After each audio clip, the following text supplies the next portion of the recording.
అందరికీ నమస్కారం. ఇవాళ మనతో ప్రముఖ ఆస్ట్రాలజర్ వంగర రవిశంకర్ శర్మ గారు మనతో ఉన్నారు. వారితో మాట్లాడదాం. గురుగారు నమస్కారం. నమస్కారం అండి. గురుగారు, శని స్థానంలోకి రాహుగ్రహ ప్రవేశం చేస్తే ఎటువంటి మార్పులు సంభవిస్తాయి, అలాగే దీని ప్రభావం ద్వాదశ రాశుల మీద ఎలా చూపిస్తుంది, కాస్త వివరించండి.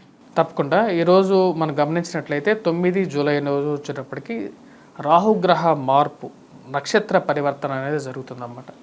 నక్షత్ర పరివర్తన అనేది చాలామందికి తెలియదు, దానికి ఐడియాలజీ కూడా వచ్చేటంటే రాబోతున్నటువంటి 8 నెలల కాలము రాహుగ్రహ మార్పు అనేది ఈ యొక్క ఉత్తరాభాద్ర నక్షత్రంలోనే ఉండబోతుంది. అంటే ఉత్తరాభాద్ర నక్షత్రంలో వచ్చేటప్పటికి రాహు ఎప్పుడైతే ప్రవేశిస్తుందో, రాహు ఎప్పుడు వచ్చేటప్పటికి తిరోగమనంలో వెళ్తూ ఉంటుంది అన్నమాట. ఇప్పుడు తన యొక్క స్థితిగతి వచ్చేటప్పటికి మీనంలో కొనసాగుతున్నది. మీనంలో ఎప్పుడైతే ఉత్తరాభాద్ర నక్షత్రంలోకి రాబోతున్నటువంటి 9 నెలల కాలం, 8 నెలల కాలం అప్రాక్సిమేట్గా అంటే మార్చి 2025 వరకు కూడా ఉంటుందన్నమాట. అంటే 17 మార్చి 2025 వరకు కూడా ఇక్కడ ఉత్తరాభాద్ర నక్షత్రంలో శనిగ్రహ అంటే శని యొక్క ఆధిపత్యంలో ఉన్నటువంటి ఒక నక్షత్రం అన్నమాట. దానిలో ఉంటుంది. ఇక ప్రభావం వచ్చేటప్పటికి 27 నక్షత్రాలు ఏవైతే ఉన్నాయో 27 నక్షత్రాల మీద కూడా దీని యొక్క ప్రభావం అనేది ఉంటుంది. అసలు మనం గోచర రీత్యా మనం గమనించినట్లయితే నక్షత్రాలు 27 నక్షత్రాలు ఏవైతే ఉన్నాయో, అంటే ఒక కాలపురుషుడు ఎవరైతే ఉన్నారో, అంటే మన యొక్క పురుషుల్లో కాలపురుషుడి ప్రకారంగా మనం చూసుకుంటే శిరస్సు, అంటే ఏదైతే నక్షత్రం మొదటి నక్షత్రం ఉంటుందో అది శిరస్సు అవుతుంది అన్నమాట. ఆ శిరస్సులో ఉన్నటువంటి రాహువు తన యొక్క దృష్టిని మిగతా 27 నక్షత్రాల మీద ఎప్పుడైతే చూస్తాడో, ఆ యొక్క 27 నక్షత్రాల మీద కూడా యొక్క ప్రభావం ఉంటుందని చెప్పి గోచార శాస్త్రంలో ఉన్నటువంటి కాన్సెప్ట్ అన్నమాట. ఇది నక్షత్ర రీత్యా మనం నిజంగా యాక్చువల్గా తెలుసుకోవాలి ఫలితం అని అన్నప్పుడు ఎప్పుడైనా సరే నక్షత్రం ఫలితమే తెలుసుకోవాలన్నమాట. అప్పుడు మనకి ఎగ్జాక్ట్ రిజల్ట్ కూడా వస్తుంటుంది. ఇప్పుడు నడవబోతున్నటువంటి పరిస్థితి కూడా దాని ప్రకారంగానే నేను ఇప్పుడు వివరించబోతున్నాను. మొత్తం 27 నక్షత్రాలకి ఎటువంటి ప్రభావం ఉంటుంది, అలాగే వచ్చేటప్పటికి రాహుకి శనికి ఉన్నటువంటి కంపాటబిలిటీ కూడా మనం చూద్దాం. ఇప్పుడు రాహుకి శనికి కంపాటబిలిటీ మనం చూసుకుంటే మిత్రత్వం అనేది కూడా ఉందన్నమాట. సో కాబట్టి రాహు వచ్చేటప్పటికి శని యొక్క స్థానాల్లోకి ప్రవేశించినప్పటికీ కూడా పూర్తిగా ఇంకంపాటబుల్ అయి డిజాస్టర్గా అయితే ఎవరికి హాని అయితే ఎక్కువగా చేయదు. కానీ నక్షత్ర మార్పు అనేది డెఫినెట్గా ఒక నక్షత్రం మారినా సరే, ఎందుకంటే చాలా స్లో మూవింగ్ ప్లానెట్ అన్నమాట. అందుకనే మనకు 1.5 సంవత్సరం పాటు రాహుగ్రహ కేతుగ్రహ మార్పులు అనేవి ఉంటూ ఉంటాయి. అలాంటి స్లో మూవింగ్ ప్లానెట్ ఎప్పుడైతే 27 నక్షత్రాలు ఒక నక్షత్రం మారటానికి 8 నెలల కాలం పడుతుంది. ఆ 8 నెలల కాలం ఒకే నక్షత్రంలో ఉంటుంది కాబట్టి దాని యొక్క విషయం కూడా తెలుసుకోవటం అనేది చాలా ముఖ్యం. గురుగారు, ఈ రాహుగ్రహ ప్రవేశం అనేది ఎప్పటి నుంచి మొదలవుతుంది, అలాగే మొదలైన తర్వాత ఎప్పటి వరకు ఈ మూమెంట్ అనేది ఉండబోతుంది? ఈ యొక్క రాహుగ్రహ ప్రవేశం వచ్చినప్పటికి 9 జూలై మధ్యాహ్నం 1:28 స్టార్ట్ అవుతుంది.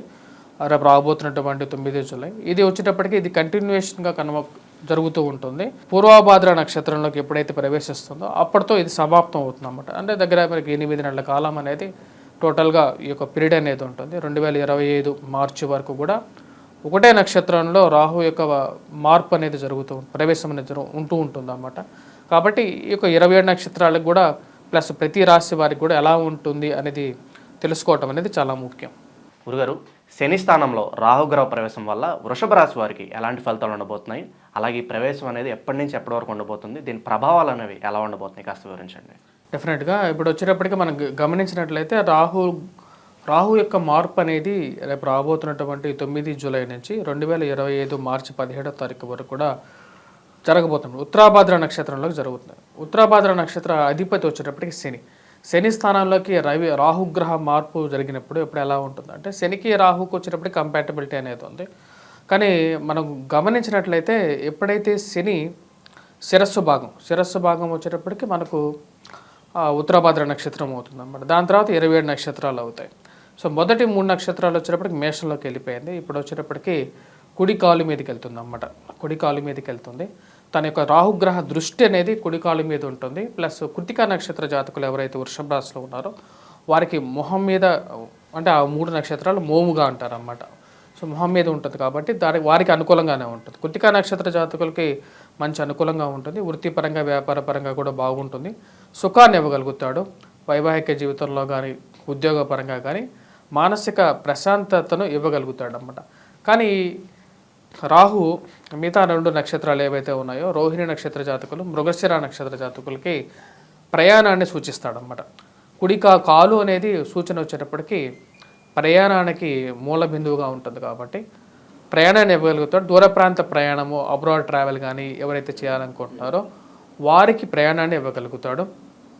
ఎవరైతే ప్రయాణం ద్వారా ఒక ఎంపవర్మెంట్ కానీ లేకుండా ఉంటే వాళ్ళు పైకి రావటం కానీ, దూర ప్రాంత విద్య చేయటం కానీ, లేకుండా ఉంటే వారికి అనుకోని ప్రయాణం పొందడం కానీ, ప్రయాణ లాభం కూడా ఉంటుంది కదా, ఆ విధంగా వారికి సుఖమైనటువంటి ఇదే ఇవ్వగలుగుతాడు. వృషభ రాశి వారికి కూడా రాహుగ్రహ మార్పు శనిగ్రహ స్థానంలోకి మారినప్పుడు కొంచెం అనుకూలమైనటువంటి ఫలితాలు ఇస్తాడు. కానీ గోచార రీత్యా ఎందుకంటే ఒక రాశి మారినప్పటికీ కూడా మిగతా గ్రహాలు స్థితిగతికి కూడా వృషభ రాశి మనకు కొంచెం ఇంపాక్ట్ అనేది ఉంది. ఎందుకంటే శని తన యొక్క స్థితి బాగాలేదు, 10th హౌస్లో ఉన్నాడు, అంటే రాజ్యస్థానంలో శని ఉన్నాడు. అదేవిధంగా జన్మరాశిలో గురువు ఉన్నాడు. జన్మరాశిలో గురువు ఉంటే అంత యోగించదన్నమాట. అదేవిధంగా రాజస్థానంలో శని ఉన్నప్పుడు కూడా అంత యోగించాడు. కాకపోతే రాహుగ్రహ అనుకూలత రీత్యా వీరికి కొంచెం బెనిఫిట్ ఉంటుంది. స్పెషల్లీ ట్రావెల్లో బెనిఫిట్ ఉంటుంది. అనుకున్న ప్రయాణాల్లో కూడా పాజిటివిటీ ఉంటుంది కదా. చాలామంది దూర ప్రాంత ప్రయాణం చేయడం వల్ల కొంచెం బెనిఫిట్ పొందగలుగుతారు. ఆ విధంగా వీరికి ట్రావెల్ వల్ల కొంచెం రాబోతున్నటువంటి 8 నెలల పాటు, ఎందుకంటే రాహు వచ్చేటప్పటికి చాలా slow moving planet, 0.04 degrees move అవుతాడు. రాబోతున్నటువంటి 8 నెలల పాటు ఈ యొక్క నక్షత్రంలోనే ఉత్తరాభాద్ర నక్షత్రంలో ఉంటాడు. కాబట్టి ఈ యొక్క నక్షత్ర రీత్యా వీరికి వచ్చేటప్పటికి 8 months పీరియడ్లో కొంచెం బెనిఫిట్ ఇవ్వగలుగుతాడు. 8 నెలల్లో ఎవరైనా విదేశీయానం చేసి చదువుకోవాలి, పైకి రావాలనుకున్న వారికి అనుకూలంగా ఉంటుంది. అలాగే వ్యాపారస్తులకు ఎలా ఉండబోతుంది సార్? వ్యాపారస్తులకి బాగానే ఉంటుంది ఈ యొక్క సంవత్సరం వచ్చేటప్పటికి. కాకపోతే శని యొక్క వ్యతిరేకత అనేది కొంచెం ప్రభావం చూపిస్తున్నది. జన్మరాశిలో ఉన్నటువంటి గురువు ఏంటంటే జనరల్గా వీరికి పనిలో అంటే ఎక్కువగా ట్రై చేస్తారో పని అవ్వదన్నమాట. అది అవరోధంగా జరుగుతుంటుంది. ఎందుకంటే జన్మరాశిలో గురువు ఉన్నప్పుడు ఈ ప్రభావం అనేది ఎక్కువగా ఉంటుంది. గురు ప్రభావం అనేది ఎప్పుడైతే జన్మరాశిలో ఉంటాడో కార్యాన్ని ఆపుతూ ఉంటాడు. అంటే చాలామంది కార్యం అవ్వట్లేదు, మనం వెళ్ళి ఏదైనా ఎంత ట్రై చేసినా సరే ముందుకు జరగట్లేదు అని చెప్పి చాలామంది మనం చుట్టుపక్కల వాళ్ళని అంటూ ఉంటారు. దాని ముఖ్య కారణం వచ్చేటప్పుడు గురు గోచారంలో బాగాలేనప్పుడు అనుకూలంగా ఉండదు. కానీ రాహు స్థానం అనేది వీటికి అనుకూలంగా ఉంది. శని యొక్క స్థానంలోకి రాహుగ్రహ ప్రవేశం జరిగినా సరే అది వీరికి కొంచెం లాభదాయకంగా ఉండే విధంగా ఉంది. ఉద్యోగ పరంగాను, దూర ప్రాంత ప్రయాణము, ఉన్న స్థానం నుంచి వేరే చోటకి స్థల మార్పులు జరగటము, అంటే దాన్ని ఏమంటారంటే స్థానభ్రంశం అంటారు. స్థానభ్రంశం అంటే ఉన్న ప్లేస్ నుంచి ఇంకో ప్లేస్కి మారడం, ఇవన్నీ జరుగుతూ ఉంటాయి. వృషభ రాశి వారికి వైవాహిక జీవితం ఎలా ఉండబోతుంది? వైవాహిక జీవిత రీత్యా ఈ రాశి వారిని మనం గమనించినట్లయితే కొంచెం అనుకూలత అనేది ఉంటుంది. అంటే వృషభ రాశి వారికి వచ్చేటప్పటికి ఇప్పుడు మనం గమనించిన జన్మరాశిలో గురువు ఉన్నాడు కాబట్టి గురువు యొక్క దృష్టి, సప్తమ దృష్టి, పంచమ దృష్టి ఇవన్నీ ఉంటాయి అన్నమాట. మరి వాటితో పాటు భాగ్య దృష్టి కూడా ఉంటుంది కాబట్టి సంతాన యోగం కానీ లేకుండా ఉంటే వైవాహిక జీవితంలో కొంచెం ప్రశాంతత ఇవన్నీ ఇవ్వగలుగుతాడు. వాటిలో ఏం ప్రాబ్లం లేదు. ఉద్యోగపరంగా కొన్ని కష్టాలు ఇచ్చినప్పటికీ కూడా, కొన్ని ఒడిదొడుకులు ఉన్నప్పటికీ కూడా వైవాహిక జీవితంలో ఆరంభరిక లేనటువంటి జీవితం అనేది ఉంటుంది. ఆరోగ్య పరిస్థితులు ఎలా ఉండబోతున్నాయి? ఇలా ఏమైనా జాగ్రత్తలు తీసుకోవాల్సిన అవసరం ఉందంటారా? ఆరోగ్య పరిస్థితులు వచ్చేటప్పటికి ఈ యొక్క రాశి వారికి ముఖ్యంగా వచ్చేటప్పటికి వృషభ రాశి వారికి పంచమంలో కేతుగ్రహ సంచారం జరుగుతున్నప్పుడు, రాజస్థానంలో శనిగ్రహ సంచారం జరుగుతున్నప్పుడు కొంచెం అనుకూలత అనేది ఉంటుంది. కాకపోతే అంత సాఫీగా ఉండదు ఈ రాశి వారికి. అలాగే విద్యార్థులకు విదేశీయానం ఏమన్నా ఉందంటారా?